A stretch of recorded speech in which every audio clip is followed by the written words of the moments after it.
Hey fam, what's good? What's good? I hope that you're well and keeping safe. I hope that you had enjoyed the long weekend with your family. Had a lovely Easter weekend. Okay, so once again, welcome back to a second series of me, why I'm basically inside this trade and what's my outlook on support and resistance. Many people say that support and resistance is not working whatsoever, but it's all about where and how you basically execute it. Okay, so I'm gonna show y'all why I'm basically inside this long opportunity over here. So, based off last week's analysis, which we had on YouTube, we are currently tapping inside this area over here, which was a previous area of resistance, broke above, is now serving as an area of support. Right now, inside areas of support, we are looking for buying opportunities. But are we just gonna find ourselves when price tap inside this area long? No, we're not. Right? No, we're not. So this is basically where I'm going to find myself going to my 4-hourly time frame, see what is happening inside my 4-hourly time frame, right? So on my 4-hourly time frame, I can see, looking at structure alone, I can see that we do have this nice actual low over here, right? This low over here is an equal low. But can you see with this rally towards the outside, it was a bull, bear, bull candles, right? Now I don't consider this as a proper correction. If it was bull, bear, and then a move up, then I would have considered it as a proper correction, right? But this I consider as my low. This would now be my lower low, right? So I was like, cool. I know that the market is basically moving in impulses and corrections. If I can show you the trade, I know 1530 is on its way. There's my trade. I'm currently inside the trade. We are almost near by hitting take profit 1. I'll take profit 1. Let's see.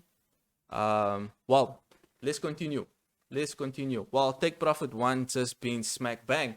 Okay, and I'm gonna show you like why. Now I was like, okay, cool. 4-hourly, I can also see that we do have these nice turning points over here, right?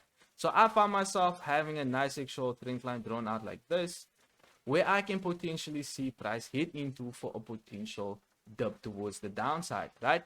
I know that the market is moving in impulses and corrections. So this would basically be my impulse move towards the downside. Now all we are waiting for is the correction to basically create that lower high for potential move back towards the downside, right? Back towards the downside. But I'm comfortable with buying. Why? Because we are currently tapping inside an area of support. Okay, daily area of support, strong level of support. This is where I'm gonna go to my lower time frame, my 2-hourly time frame, see what is happening on my 2-hourly time frame, right? What is happening on my 2-hourly time frame? All I can still see is we do have our impulse. We are currently, busy with our correction. Cool. 1-hourly, what is happening on my 1-hourly? Now, this is basically where I found myself going long on Nasdaq, right? This is where I found myself going long on Nasdaq. Let me just get price and where I found myself going long. 13.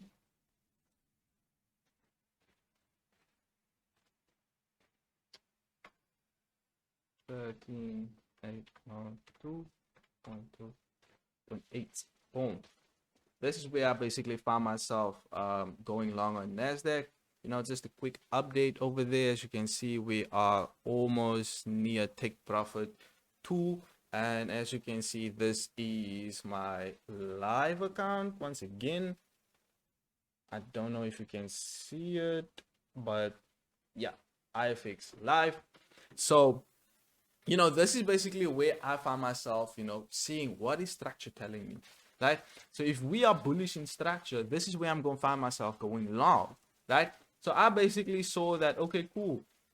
It was around about this area where I found myself going long. If I can use the replay bar, it was around about here. I found myself long. So what I basically saw was, okay, cool. 1-hourly time frame, looking at my lows, low, higher low, high, higher high, right? We are bullish in structure. And as long as my 1-hourly time frame is going to remain bullish in structure, my 4-hourly time frame is also going to head towards the upside, right? So this is where I went on my 30-minute time frame. See what's happening on my 30-minute time frame. What is happening over here, right? Now, this is the reasoning to why my take profit one was around about this area, mainly because we had like a nice gap over here, as you can see over there, and we had to come fill the gap, right? Now, all I'm waiting for is the correction. That was the correction, and based off this candle, long, right? Long. Structure once again, low, higher, higher, higher. We just came back for that actual higher low over there for potential move back towards the upside, right? For potential move back towards the upside. Can you see? We are tapping inside a daily area of support, right? We're tapping inside a daily area of support. 4 hourly, we're tapping inside a 4 hourly area of support as well. We know that the market moves in impulses and corrections. You know, we are in the impulse move towards the upside. All we want is a correction towards the upside, right?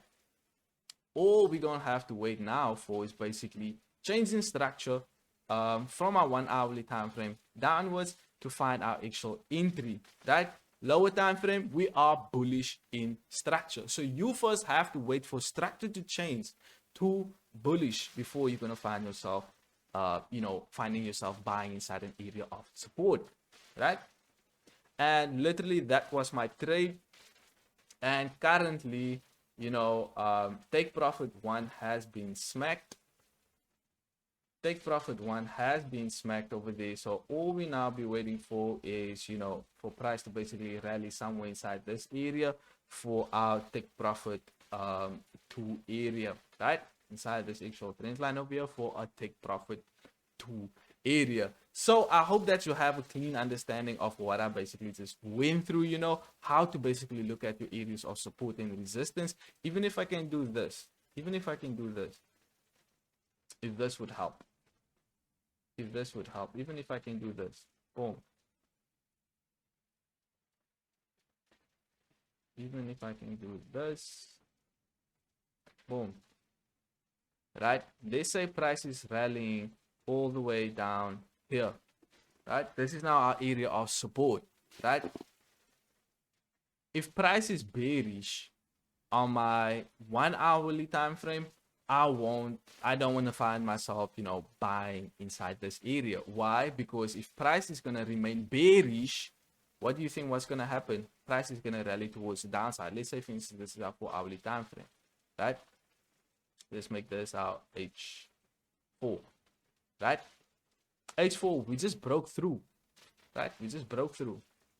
Lower time frame, all I'm going to be waiting for is for price to hit all the way towards the upside, change the structure, and then I'm going to find myself shorting from my area of resistance, right? So if a 4 hourly time frame candle break below this area, you want to find yourself waiting on your lower time frame to change the structure from bull to bear to find yourself, having that short opportunity towards the downside. Even if I can have a low, do a low example based off last week's analysis. Let me remove all that. We had this area drawn out. Let me go on my daily time frame first. We had this area drawn out for us.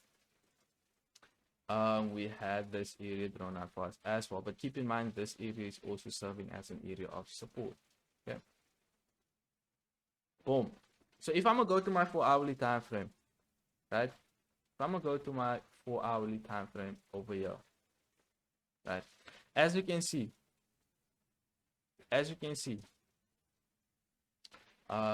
daily time frame, we shift it like this. We shift it like that. So 4 hourly time frame, let's go down. Boom. So let's say, for instance, you now saw this, right? 4 hourly time frame, we broke below a previous area of, support, now turned into resistance. All we wait for is a retest for potential move back towards the downside.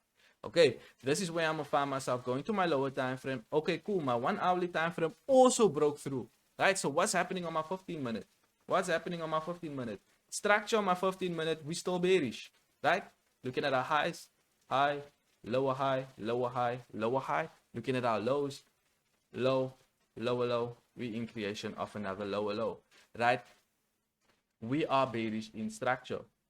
Have we came back for a retest inside this area? No, we haven't, right? So I'm gonna wait for the retest first. I'm gonna wait for that retest. Let's go to the 4-hourly. I'm gonna wait for the retest. Well, let me do it on the 1-hourly. I'm gonna wait for the retest back inside this area, right? Now we are in the retest back inside this area. But check this out. Now I know that cool. We are now tapping inside an area of resistance, right? In an area of resistance, we are looking for selling opportunities. Okay. Now, but looking at my structure, I can see that we do have this nice high, higher high, higher high. Bullish, right? Bullish. But keep in mind, 4-hourly time frame just broke out of this area of, previous support, now turned into resistance. All you wait for is a retest back inside this area for a potential move back towards the downside, right? So all you're going to be waiting for is for change in structure. As you can see over here,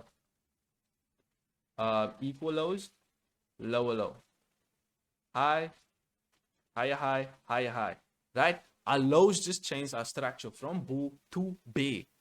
Thumbs up. All we're going to be waiting for now is what?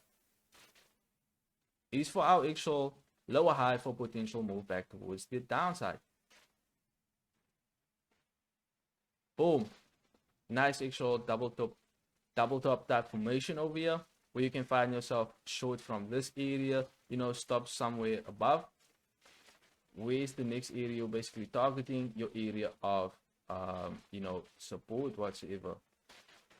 Area of support. So it's just the patience game, patience game, patience game, patience game, patience game, patience game, patience, and your take profit literally has been smack bang. So it's all about the where and when you basically gonna enter based off your areas of support and resistance. So I hope that you guys has taken away a little something, even if it is just a little bit. I would highly appreciate that. But yes, that's literally it from me, your boy D. Take over Forex Institute. Let's go.